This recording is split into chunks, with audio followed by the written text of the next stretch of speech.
Hello and welcome to this video where I'm going to be explaining exactly how Shopify works in 2026. This is going to be a very quick overview. I'm not going to be showing much on the screen, just talking and telling you guys what is what. So the first thing is, what actually is Shopify? Shopify is a CMS. A CMS stands for Content Management System. Another CMS that you are probably aware of is WordPress. However, the issue with WordPress is that it is completely open source, meaning there is no team behind it that has a financial incentive to provide the best possible product. Instead, it is an open source project, which is extremely good, but has its own problems and relies on you, the user, to fix those problems. So Shopify is a private source or closed source CMS, content management system, which basically just means a way to upload pages to the internet. Now, you've probably noticed, if you've ever used Shopify before, that there are pages, right? There are products, there are all of these different content types, right? But they're all content.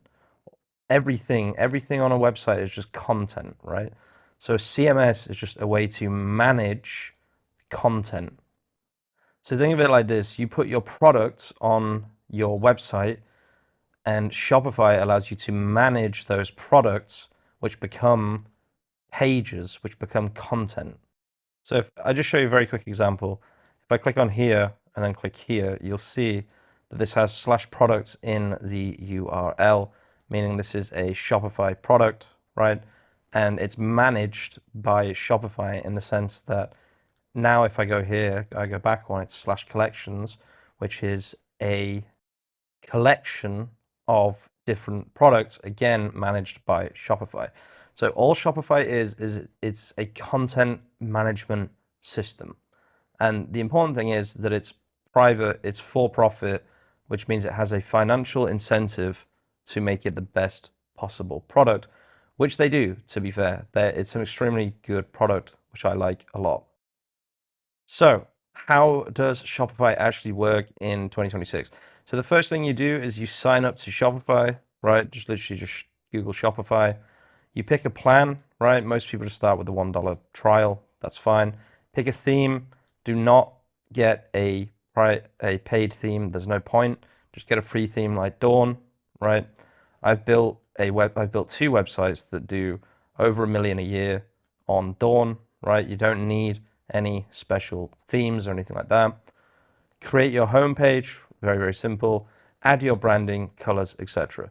So people often get confused by themes. Your theme is basically the paint on your website, right? So for example, right, I say in my theme, I want to always use this font, whatever this font is. I can't remember what this font is, right? But you basically say, I always want to use this font, right? And you can see it's the same across the website. That's because the theme says to always use this font. It always says to use black as the text color, right? No matter what. That's kind of what your theme is, right? There's a lot of confusion as to what a theme actually is. All it is it's the paint on your website, pretty much, right? Again, you do not need a premium theme. In fact, I advise you not to get a premium theme, especially if it's third party. Use one of Shopify's themes. It's the only way to get good page speed on Shopify. So yeah, basically this paint is duplicated across the entire website, right? So once you've got your theme in place, you've got your homepage built, etc., then you add products, right? Shopify itself is an inventory manager. You can use it as a source of truth. What I mean by that is, like, if you have 10 cans to sell, right, then you can use Shopify as an inventory management system as well as a content management system, right? So what that means is, if you sell a pan on Shopify, you can deduct it from stock automatically from eBay if you connect eBay to Shopify, right? Which is actually not that difficult to do. There are plugins to do that, okay? So just be aware that Shopify itself is also an inventory manager, right? So if you're having stock problems, you don't really know what you're doing with stock, Just use Shopify to basically do everything, okay? Just be aware of that. Now you've got your products. What is the next thing you're supposed to do? You're supposed to connect your sales channels, okay? So Shopify is a sales channel, right? So if I go on this, I can buy this product on Shopify, right? Shop is another one, right? That's Shopify's own app, right? These are all sales channels. However, you can have additional sales channels like Facebook, Instagram, TikTok. All of these different things can also be sales channels. Google can also be a sales channel, and you can actually connect all of those for free using Shopify's sales channels, right? So you just go on Google, type in Shopify sales channels. You'll see that there will be a list of sales channels here. So you can see here's a list of them here: Shopify and Instagram, Google and YouTube, Shop, Buy Button, Shopify Collective, TikTok. You know, all of these different ones are various sales channels. Add as many of these as you can, because obviously the more you have, the more likely you are to make a sale. And also, if these are connected, right, it means that you don't have to worry about, you know, manually changing stock. Like when you sell a pan, will it be removed from, I don't know, Facebook Marketplace, for example, right? Once you've done all that, you've got all your sales channels, everything, then I don't know if this step actually has to come before, I'm not actually sure. This is the painful part, setting up Shopify payments. This is what probably 99% of gurus don't tell you on the internet. You need to have Shopify payments. You need to have a legally set up entity to sell on Shopify. As far as I'm aware, there's no way to actually sell on Shopify without having like an LLC, right? I don't know if this is actually true, but at least to use Shopify payments, right, you will need some kind of legal entity.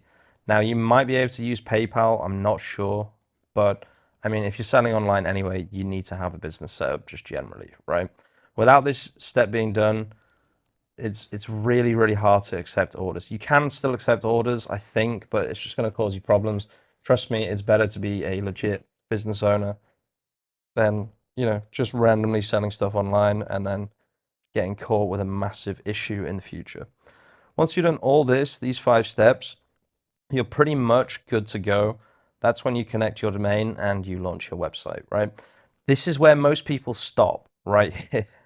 And this is the biggest problem I see people do on Shopify.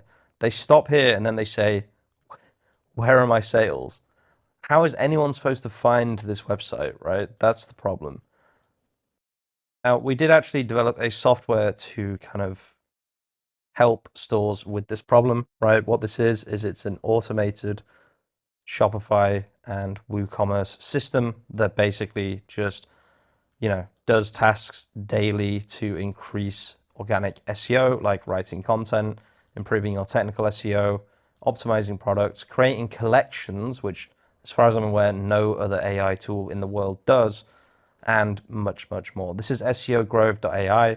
Definitely check it out if you've got a new or existing Shopify store and you're wanting to increase your organic traffic. But this video is not just here to advertise SEO Grove. I'm also going to tell you guys what you can actually do yourselves, right? So what no one ever tells you is no one will find the store if you just stop at number 6, right? You actually need to do something else. Whether it's SEO or something else, you need advertising. You need to start bringing customers in. Now, the best way to do this, in my opinion, the least amount of effort and the cheapest way to do it is to use SEO, right? Now, the way that we do this at, you know, our agency, and much more, right? You know, I have an agency, I have softwares, etc. The main way that we do it, there's 2 main ways. We create collections. So, for example, if you want to rank for, I don't know, this random brand, let's just pick a random one, Kiton, right? Huge Italian brand. You cannot rank for Kiton without having the Kiton brand page, right? This is just a collection that becomes the Kiton brand page, right? What about coats? How do you rank for Kiton coats if you don't have a Kiton coats page, right? It's rudimentary stuff if you think about it. And yet 99% of business owners don't do this stage, right? They just do everything else and then they just think, where are all my sales? You know, what's going on? I was told I would get sales. You have to actually go through and create these collections, right? It's super, super important. Super time consuming, takes ages. Like I said, you could use SEO Grove.ai if you wanted, but I'm trying to make a video where I don't just push SEO Grove. So you will actually have to push this for yourselves and make these for yourselves. Now you can do this very, very easily. Just so you know, a collection can be created with what is known as a tag. For example, you can have a tag that says the title must include Barber Napoli, and the title must include black, and the title must include coat, right? And then you make a collection for Barber Napoli black coats, and then all black coats that have black Barber Napoli in the title will be automatically placed into that collection, right? That is how we create most of our collections. I'm not going to go into masses of detail in this video about this, right? But basically you just create tags, not tags, titles, right? That have, what something actually is, right? So here, for example, Brunello Cucinelli shirt. So what do? We create a collection called Cucinelli shirts, or I should have put Brunello Cucinelli. I have no idea why I put Cucinelli when I made this 3 or 4 years ago. You put Brunello Cucinelli shirts as the title of the collection, and then anything that has Brunello Cucinelli and the word shirt in the title is automatically placed inside this collection using tags. And then the other thing that we do is we create blogs. Now, again, I'm just going to do a quick shout out to another software that I created. I know it's ridiculous, but this one is super, super cheap, super affordable. It's 29 bucks a month, and it basically automates the second part of this process, which is blogs, right? You can have collections, products, everything, but you also need blogs. The reason being is a thing called topical authority. If you show Google that you are an authority on a topic through content, they are much, much more likely to rank you on Google, right? So because we have this content here with all of these internal links, right? All of these go to collections. We are raising the chances of ranking on Google for our collections by having a higher topical authority by writing blogs. So this is actually what we do. We write blogs. First, we create collections, right? And then inside the blogs that we write, we link to the collections in order to increase the topical authority of the collections, right? Nobody cares about ranking blogs. People only care about ranking collections, and we do that by increasing topical authority by writing blogs. Again, you can just use AI yourselves. If you don't want to pay $29 a month for Harbor SEO.ai, that's fine. Just use your own kind of AI system to write content for you. Now, there's a lot of work to do here, and you can't just expect sales after doing steps 1 to 7. The most common mistake I see Shopify owners do is they get to step 6, they connect their domain, and then they leave it for a year and they say, where are all my sales? You have to do something else, whether it's social media, blogs, collections, or everything above. That's up to you. Depends how hard you want to work.